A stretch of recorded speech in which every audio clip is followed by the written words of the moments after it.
The IPL is well and truly IPLing at the moment, and what last few days we've had from that close win that Chennai got, where everyone was waiting for MS Dhoni to be match winner. We've gotten that. We've got a high scoring chase that Sunrisers Hyderabad pulled a few days ago, and then you had a low scoring thriller between Punjab Kings and defending a total as low as 111 versus KKR. The lowest ever in the history of the IPL, to now finally the first super over of IPL 2025. I think all the boxes have been ticked, and if this moment right now doesn't kickstart IPL 2025 as far as the interest is concerned, then I do not know what will. Let's talk about this encounter between Rajasthan Royals and Delhi Capitals. It was a low scoring encounter. 188 is what Delhi got on what many consider is one of the highest scoring grounds here in New Delhi, the Arun Jaitley Stadium. But in the end, 188 proved to be just about par score, because that is exactly what Rajasthan Royals also managed, and the game eventually went into the super over. Let's break down this encounter, and let's start with the man of the moment, the man of the match. Without doubt, Mitch Starc was that man. Not only did he defend just 9 runs in the final over to ensure that the game went into the super over. Remember, 9 runs in 1 over is considered easy peasy for any team, but he defended those 9 runs and ensured that the game goes into the super over. How did he do it? He brought on all his experience, nailing those Yorkers one after the other. It was a masterclass in death bowling that Mitch Starc gave us in that final over of the regulation time, and that is what took the game to the super over. And then in the super over, he's the bowler that Delhi Capitals choose, and they go on to defend.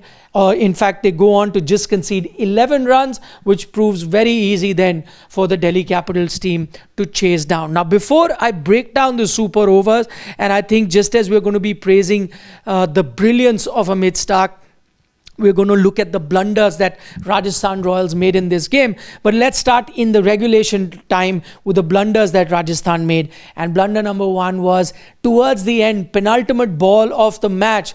And Hetmeyer has an opportunity to run 2, but Dhruv Jurel refuses the second run, which means the game then goes into the last ball with 2 runs needed, and then they only get 1, which is how the game is tied.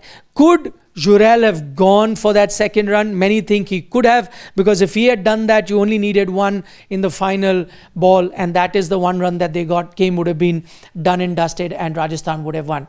He did not do that. That did raise a few eyebrows, especially when you had many wickets in hand. What could have been the worst case scenario? You could have gotten that 1 run, maybe a run out, but you had more batters to come in, and anyway there was only 1 ball remaining. He could have done that, but unfortunately that's a mistake that Rajasthan makes at that moment. Then let's turn our attention to what happens in the super over, and I think this was the biggest difference.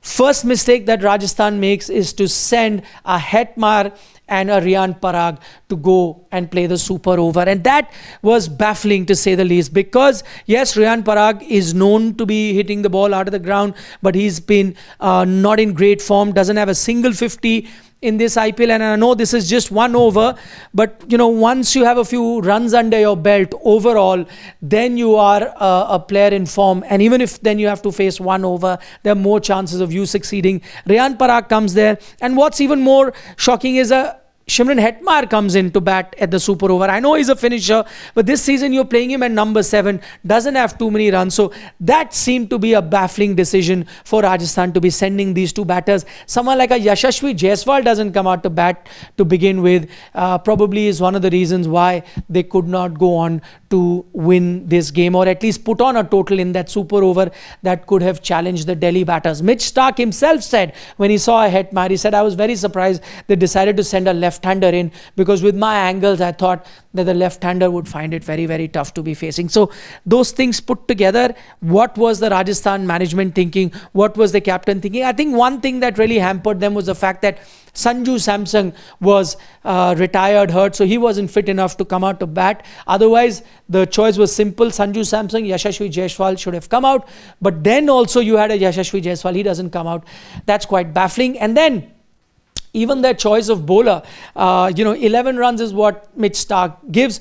I know more often than not the team chasing 11 runs will win. But if you had any chance of winning that game, I think the right choice would have been to go with a Jofra Archer. He was the best bowler on display on that day for the Rajasthan team. Had picked up 2 wickets. Remember, he's been the best bowler for the last 3-4 games. And so Jofra Archer, maybe if they had an outside chance of winning that game, it would have been Jofra. They went with a Sandeep Sharma. I know he's a death bowling specialist. He's done well so far. But with Sandeep Sharma, you know that he's going to rely on his slower bouncers.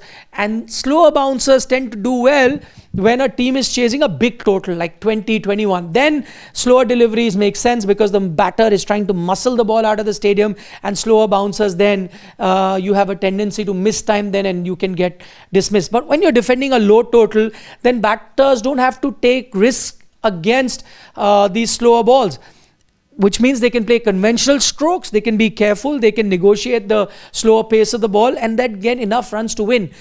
So that's why Sandeep Sharma probably wasn't a good choice. Yes, you're defending 20, then between Archer, Sandeep, I may have gone with a Sandeep Sharma. But when you're defending 11 runs, then go with a Jofra Archer. Yes, Jofra can go for a lot of runs, as I mentioned earlier, but there is a chance that he can defend 11 runs as well because he's quick. He can bowl a few Yorkers. You need two wickets to win that game. He's that sort of a bowler who can pick up those 2 wickets in a game. He's that sort of a bowler who, if he cranks it up, can get you 2 or 3 dot balls and put pressure in the batter. And that's exactly what happened with Sandeep. KL Rahul, calm and cool in that situation, did not take too many risks, took a double, hit a 4 looking at the field, and then took a single, gave a chance to Tristan Stubbs, who hit a 6 and just finished off the game. So I think those decisions that the Rajasthan team took were, of course, a major reason why Rajasthan then end up losing those 2 points. What that has done is taken Delhi to the top of the table. They're sitting pretty with 10 points, having played just 6 games and not even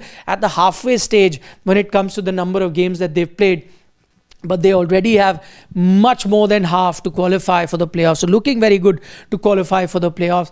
A word on Akshar Patel, the captain as well, has been outstanding, astute, takes the right calls for his team. And today chipped in with the bat as well when it looked like they may be finishing a below par total on a tough pitch. He comes in, gives that impetus to the innings alongside Tristan Stubbs, takes them to 188, which then proves to be a total that was par, that takes the game to the super over. Give us a like on the video if you're enjoying our analysis and our content right here on Sports Today. Subscribe to the channel for all sports related news. For the moment, Nikhil Naz signing off.